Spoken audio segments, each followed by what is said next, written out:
Clarificación de términos de un curso de milagros.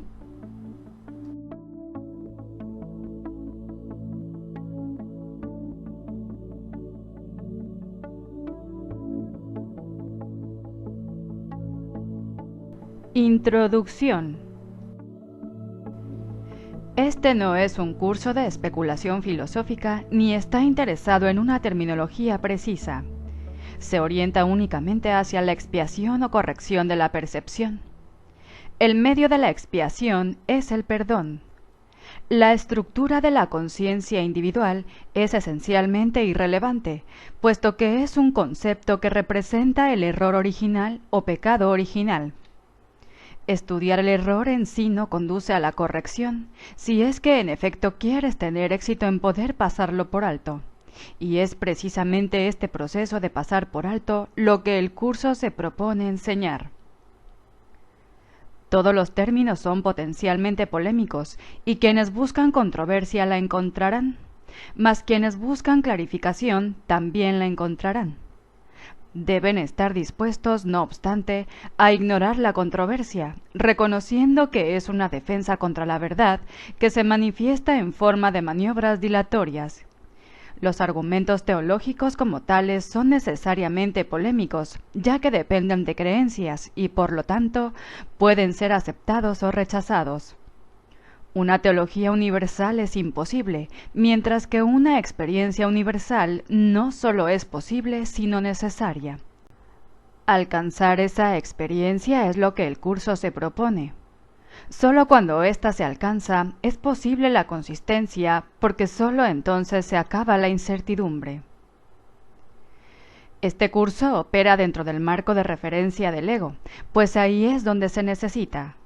No se ocupa de lo que está más allá de todo error, ya que está planeado únicamente para fijar el rumbo en dirección a ello.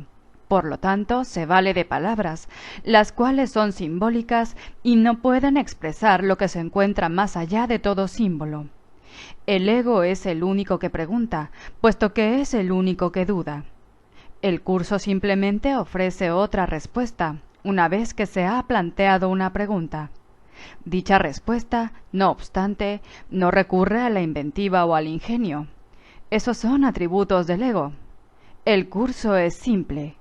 Tiene una sola función y una sola meta. Solo en eso es totalmente consistente, pues solo eso puede ser consistente.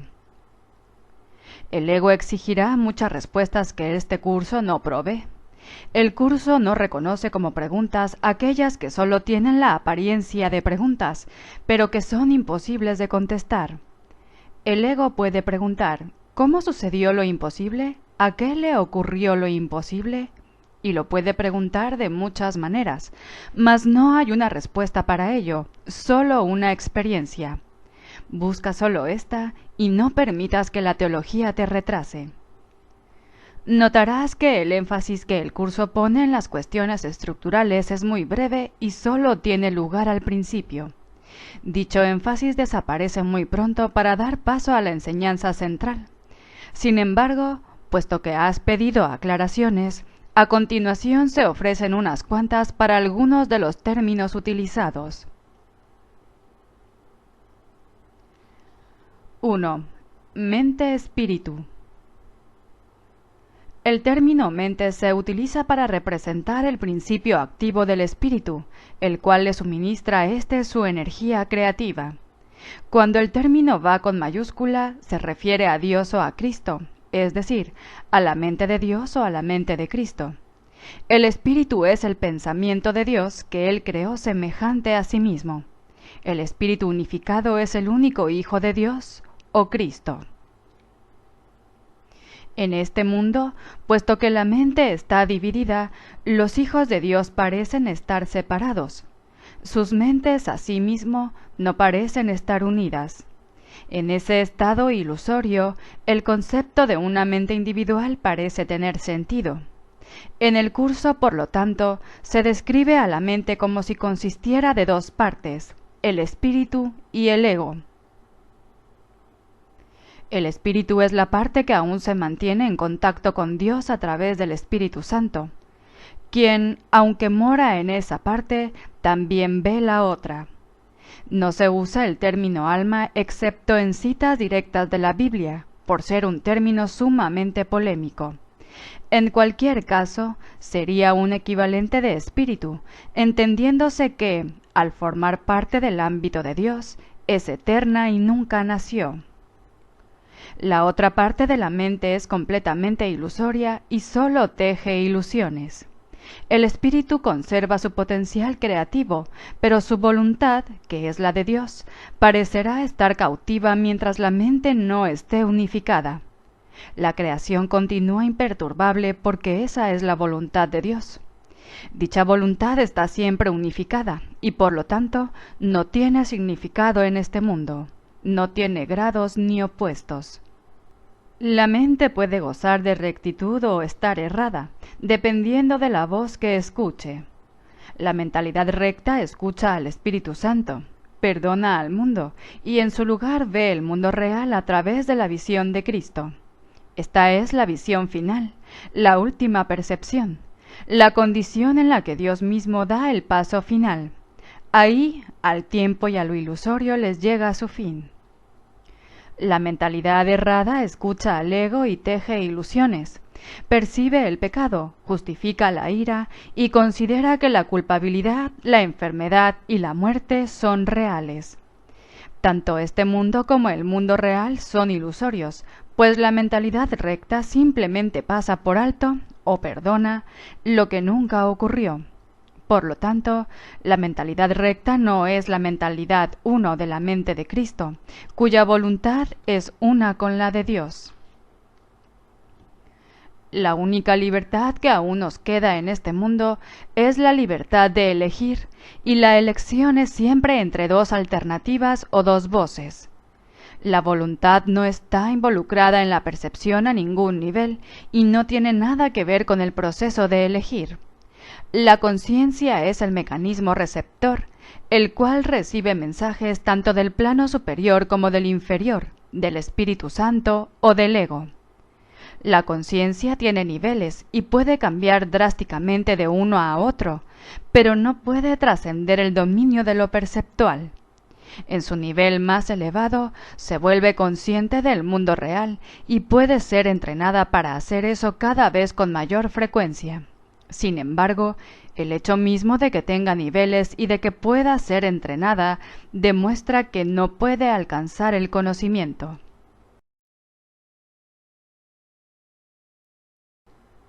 2. El ego, el milagro. Las ilusiones no perdurarán. Su final es indudable y eso es lo único que es seguro en su mundo. Por eso es por lo que es el mundo del ego. ¿Qué es el ego? El ego no es más que un sueño de lo que en realidad eres, un pensamiento de que estás separado de tu creador y un deseo de ser lo que él no creó. El ego es un producto de la locura, no de la realidad. Es tan solo un nombre para lo innombrable, un símbolo de lo imposible, una elección de opciones que no existen. Le damos un nombre solo para que nos ayude a entender que no es más que un pensamiento ancestral, según el cual aquello que se ha inventado es inmortal. Mas ¿qué podría proceder de ello, excepto un sueño que, al igual que todos los demás sueños, tan solo puede terminar en la muerte? ¿Qué es el ego? El ego no es nada, pero se manifiesta de tal forma que parece ser algo. En un mundo de formas no se puede negar al ego, pues sólo él parece real. Mas ¿podría el Hijo de Dios, tal como su Padre lo creó, morar en una forma o en un mundo de formas? Si alguien te pide que definas al ego y expliques cómo se originó, es porque cree que el ego es real e intenta, por definición, asegurarse de que su naturaleza ilusiva quede oculta tras las palabras que parecen otorgarle realidad. Ninguna definición que se haya hecho de una mentira puede hacer que ésta sea verdad, ni tampoco puede haber una verdad que las mentiras puedan realmente ocultar. La irrealidad del ego no se niega con palabras, ni su significado se vuelve claro por el hecho de que su naturaleza parezca tener una forma. ¿quién puede definir lo indefinible? Sin embargo, incluso para esto hay una respuesta. No podemos formular realmente una definición de lo que es el ego, pero sí podemos decir lo que no es. Y esto lo podemos ver con perfecta claridad. Basándonos en eso podemos deducir lo que es. Observa su opuesto y verás la única respuesta que tiene sentido. A lo opuesto al ego, desde cualquier punto de vista, origen, efectos y consecuencias, le llamamos milagro. En él encontramos todo lo que no tiene que ver con el ego en este mundo. El milagro es lo opuesto al ego, y sólo en él podemos observar lo que era el ego, pues en él vemos lo que éste aparentemente hacía, y la causa y sus efectos no pueden sino seguir siendo una misma cosa. Donde antes había obscuridad, ahora vemos luz. ¿Qué es el ego? Lo que antes era la obscuridad. ¿Dónde está el ego? Donde antes estaba la obscuridad. ¿Qué es ahora y dónde puede encontrársele? No es nada y no se le puede encontrar en ninguna parte. Ahora la luz ha llegado y su opuesto se ha ido sin dejar ni rastro. Donde antes había maldad, ahora hay santidad. ¿Qué es el ego? Lo que antes era la maldad. ¿Dónde está el ego? En una pesadilla que sólo parecía ser real mientras la estabas soñando. Donde antes había crucifixión, ahora está el Hijo de Dios. ¿Qué es el ego? ¿Quién tiene necesidad de preguntar? ¿Dónde está el ego? ¿Quién necesita ir en busca de ilusiones ahora que los sueños han desaparecido? ¿Qué es un milagro? Un milagro es un sueño también, pero si observas todos los aspectos de ese sueño, jamás volverás a dudar. Observa el bondadoso mundo que se extiende ante ti mientras caminas envuelto en mansedumbre.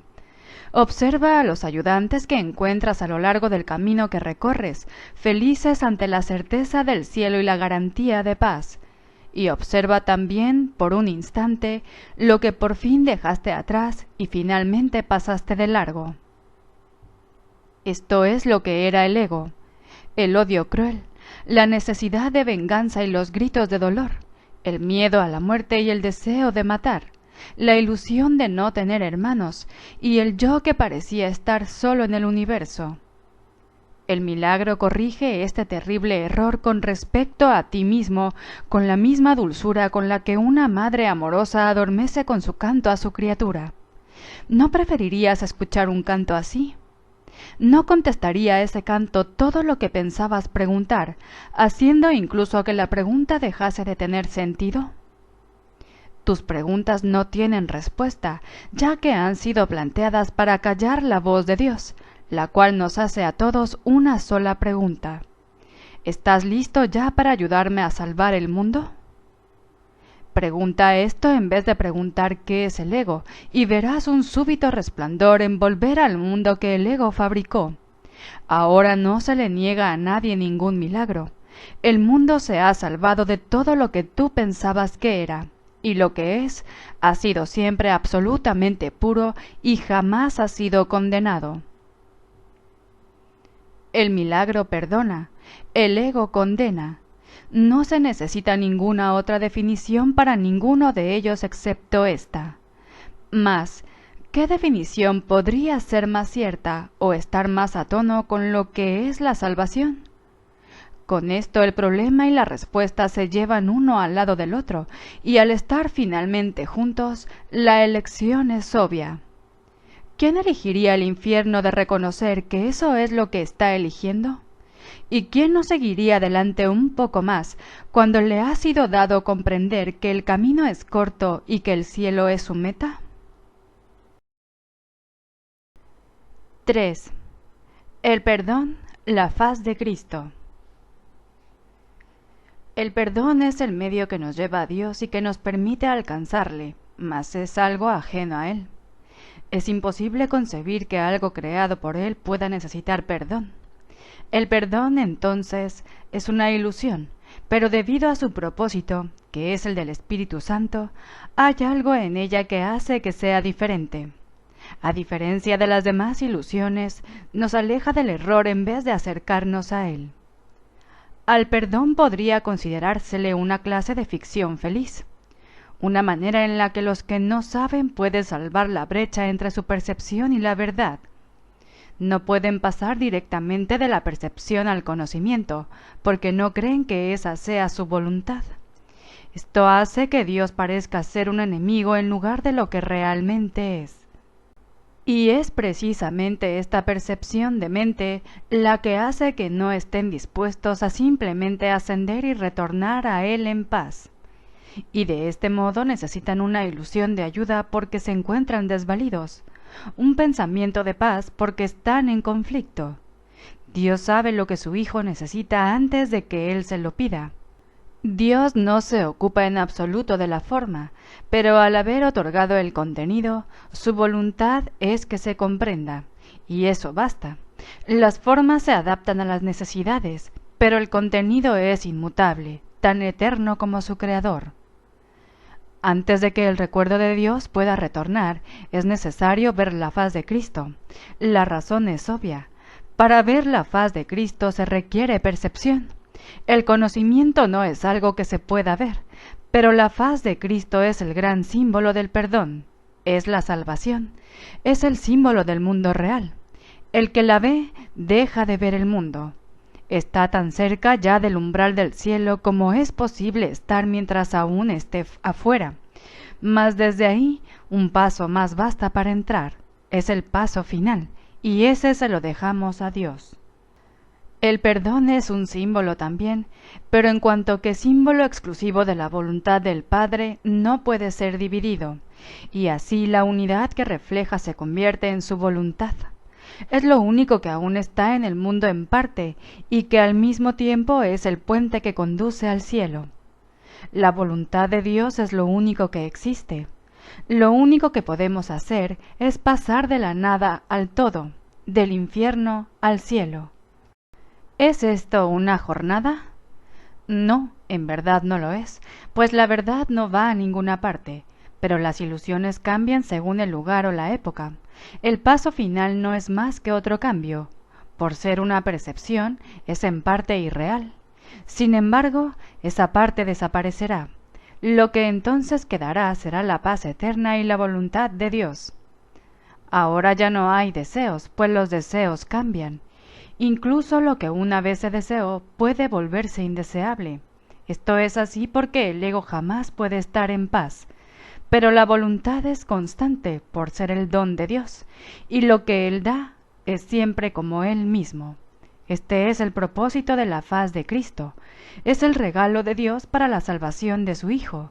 Contempla únicamente esto y habrás sido perdonado. Cuán hermoso se vuelve el mundo en ese instante en el que ves la verdad acerca de ti mismo reflejada en él. Ahora estás libre de pecado y contemplas tu impecabilidad. Ahora eres santo y así lo percibes, y ahora la mente retorna a su Creador. La unión de Padre e Hijo, la unidad de unidades que se encuentra detrás de toda unión, aunque más allá de todas ellas. No se ve a Dios, sino que únicamente se le comprende. No se ataca a su Hijo, sino que se le reconoce. 4. La percepción verdadera, el conocimiento. El mundo que ves no es más que la ilusión de un mundo. Dios no lo creó, pues lo que Él crea tiene que ser tan eterno como Él. En el mundo que ves, no obstante, no hay nada que haya de perdurar para siempre. Algunas cosas durarán en el tiempo algo más que otras, pero llegará el momento en el que a todo lo visible le llegue su fin. Los ojos del cuerpo no son, por lo tanto, el medio a través del cual se puede ver el mundo real, pues las ilusiones que contemplan sólo pueden conducir a más ilusiones de la realidad. Y eso es lo que hacen, pues todo lo que los ojos del cuerpo ven no sólo no ha de durar, sino que además se presta a que se tengan pensamientos de pecado y culpabilidad. Todo lo que Dios creó, por otra parte, está por siempre libre de pecado y por ende por siempre libre de culpabilidad. El conocimiento no es el remedio para la percepción falsa, puesto que al proceder de distintos niveles jamás pueden encontrarse. La única corrección posible para la percepción falsa es la percepción verdadera. Esta no perdurará, pero mientras dure, su propósito será sanar. La percepción verdadera es un remedio que se conoce por muchos nombres. El perdón, la salvación, la expiación y la percepción verdadera son todos una misma cosa. Son el comienzo de un proceso cuyo fin es conducir a la unicidad que los trasciende a todos. La percepción verdadera es el medio por el que se salva al mundo de las garras del pecado, pues el pecado no existe, y esto es lo que la percepción verdadera ve. El mundo se yergue como un sólido muro ante la faz de Cristo, pero la percepción verdadera lo ve solo como un frágil velo, tan fácil de descorrer que no podría durar más de un instante. Por fin se ve el mundo tal como es, y ahora no puede sino desaparecer, pues en su lugar ha quedado un espacio vacío que ha sido despejado y preparado. Donde antes se percibía destrucción, aparece ahora la faz de Cristo, y en ese instante el mundo queda olvidado, y el tiempo acaba para siempre al disolverse el mundo en la nada de donde provino. Un mundo perdonado no puede durar mucho. Era la morada de los cuerpos, pero el perdón mira más allá de ellos. En eso radica su santidad. Así es como sana. El mundo de los cuerpos es el mundo del pecado, pues sólo si el cuerpo existiese sería posible el pecado. El pecado acarrea culpabilidad, tan irremediablemente como el perdón acaba con ella, y una vez que ha desaparecido todo rastro de culpabilidad, ¿qué queda que pueda seguir manteniendo al mundo separado y fijo en su lugar? Pues la idea de lugar habrá desaparecido también, junto con el tiempo. El cuerpo es lo único que hace que el mundo parezca real, pues al ser algo separado, no puede permanecer donde la separación es imposible. El perdón prueba que es imposible porque no lo ve, y lo que entonces pasas por alto deja de ser comprensible para ti, tal como una vez estabas seguro de su presencia. Este es el cambio que brinda la percepción verdadera. Lo que antes se había proyectado afuera, ahora se ve dentro, y ahí el perdón deja que desaparezca. Ahí se establece el altar al Hijo, y ahí se recuerda a su Padre. Ahí se llevan todas las ilusiones ante la verdad y se depositan ante el altar. Lo que se ve como que está afuera no puede sino estar más allá del alcance del perdón, pues parece ser por siempre pecaminoso.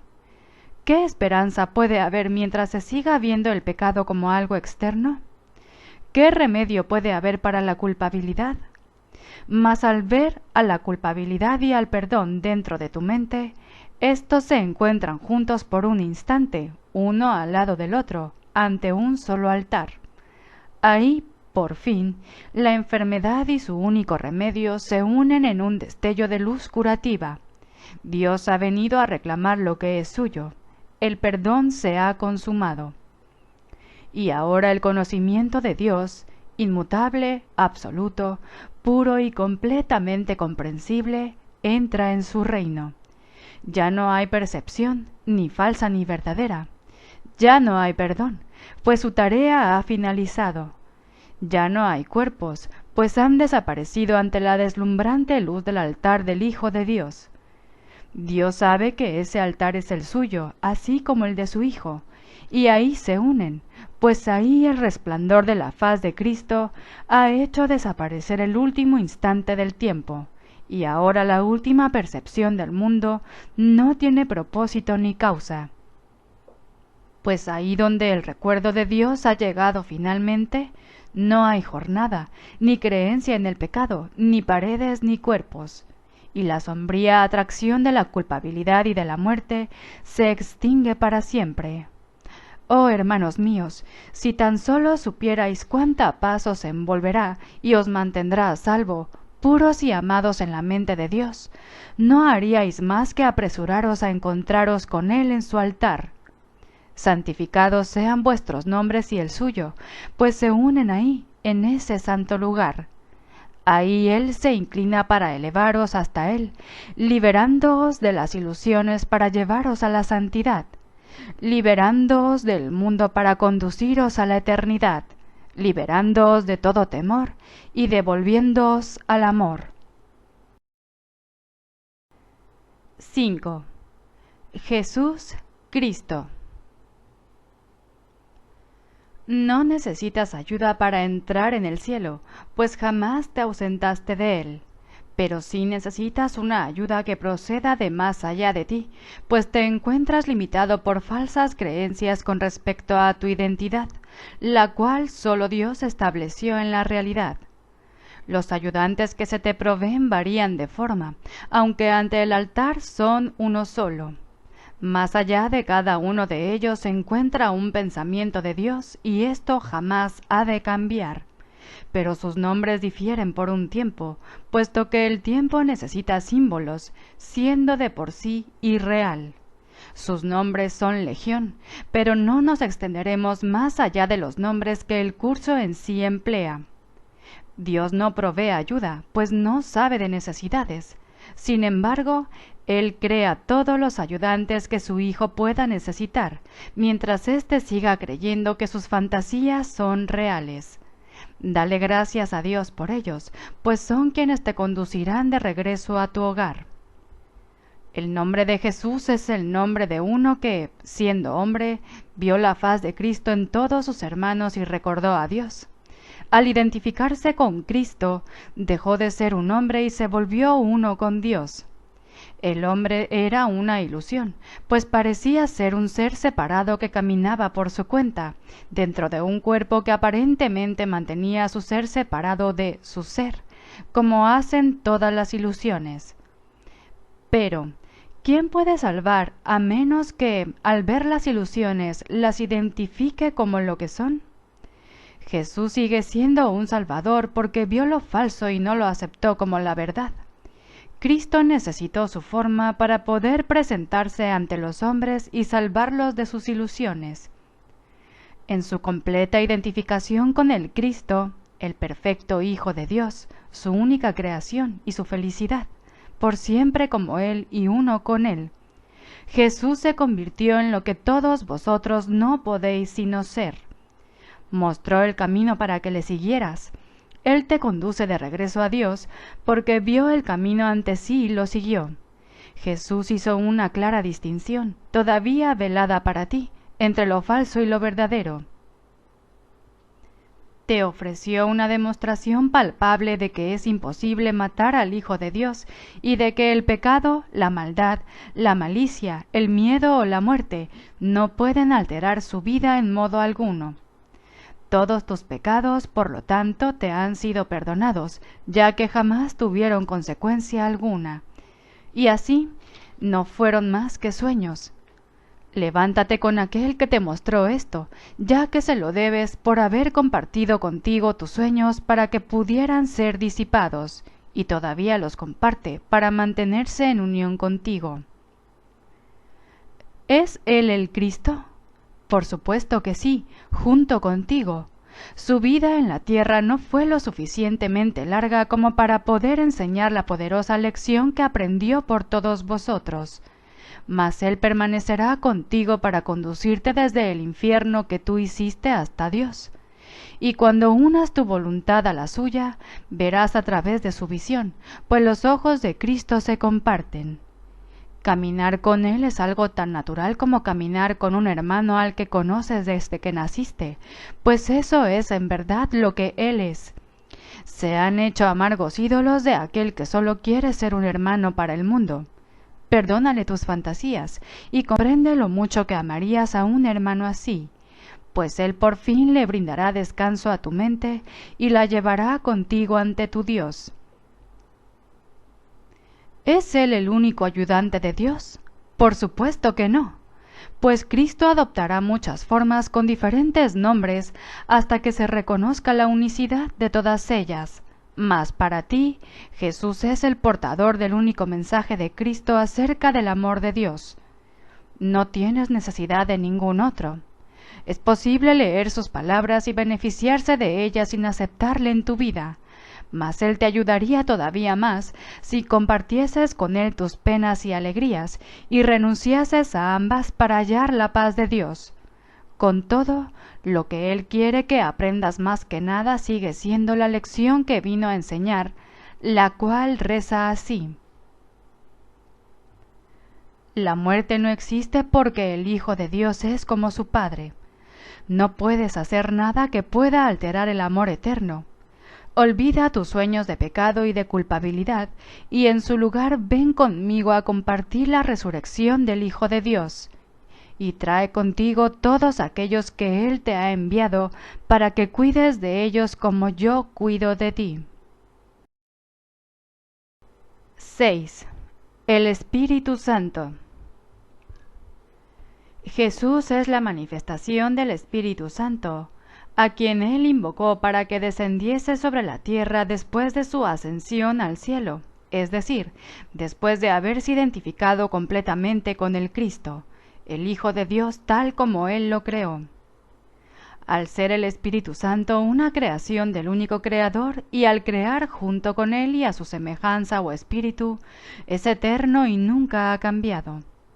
Fue invocado para que ascendiese sobre la tierra, en el sentido de que entonces se hizo posible aceptarle y escuchar su voz. Su voz es la voz de Dios, y por lo tanto ha adquirido forma. Dicha forma no es su realidad, la cual solo Dios conoce junto con Cristo, su verdadero Hijo, quien es parte de Él. Al Espíritu Santo se le describe a lo largo del curso como aquel que nos ofrece la respuesta a la separación y nos trae el plan de la expiación, al asignarnos el papel especial que nos corresponde desempeñar en dicho plan y mostrarnos exactamente en qué consiste. Él ha designado a Jesús como el líder para llevar a cabo su plan, ya que Jesús fue el primero en desempeñar perfectamente su papel. Se le ha dado pleno poder en el cielo y en la tierra, y lo compartirá contigo cuando tú hayas desempeñado el tuyo. El principio de la expiación le fue dado al Espíritu Santo mucho antes de que Jesús lo pusiese en marcha. Al Espíritu Santo se le describe como el último vínculo de comunicación que queda entre Dios y sus hijos separados. A fin de llevar a cabo esta función especial, Él ha asumido una doble función. Goza de conocimiento porque es parte de Dios. Percibe porque fue enviado para salvar a la humanidad. Él es el gran principio corrector, el portador de la verdadera percepción, el poder intrínseco de la visión de Cristo. Él es la luz en la que se percibe el mundo perdonado, en el que solamente puede verse la faz de Cristo. Él nunca se olvida del Creador ni de su creación. Él nunca se olvida del Hijo de Dios. Él nunca se olvida de ti. Te brinda el amor de tu Padre en un eterno resplandor que nunca será extinguido porque Dios mismo lo depositó ahí. El Espíritu Santo mora en la parte de tu mente que es parte de la mente de Cristo. Él representa a tu ser y a tu Creador, quienes son uno. Habla por Dios y también por ti, ya que está unido a ambos. Por consiguiente, Él es la prueba de que ambos son uno solo. El Espíritu Santo parece ser una voz, pues de esa forma es como te comunica la palabra de Dios. Parece ser un guía por tierras lejanas, pues esa es la clase de ayuda que necesitas. Y parece ser también cualquier cosa que satisfaga las necesidades que creas tener. Pero Él no se engaña cuando te percibes a ti mismo atrapado por necesidades que no tienes. De ellas es de las que quiere liberarte. De ellas es de las que quiere ponerte a salvo. Tú eres su manifestación en este mundo. Tu hermano te invoca para que seas su voz junto con él. Por sí solo no puede ser el ayudante del Hijo de Dios, pues por sí solo no tiene ninguna función. Pero unido a ti es el resplandeciente Salvador del mundo, cuyo papel en la redención de éste tú has completado. Él te da las gracias a ti y a tu hermano, pues te elevaste con él cuando él empezó a salvar al mundo, y estarás con él cuando el tiempo haya cesado y ya no quede ni rastro de los sueños de rencor en los que bailabas al compás de la exahue música de la muerte. Pues en su lugar se oirá el himno a Dios por unos momentos más, y luego ya no se oirá más la voz, ya que no volverá a adoptar ninguna forma, sino que retornará a la eterna amorfía de Dios.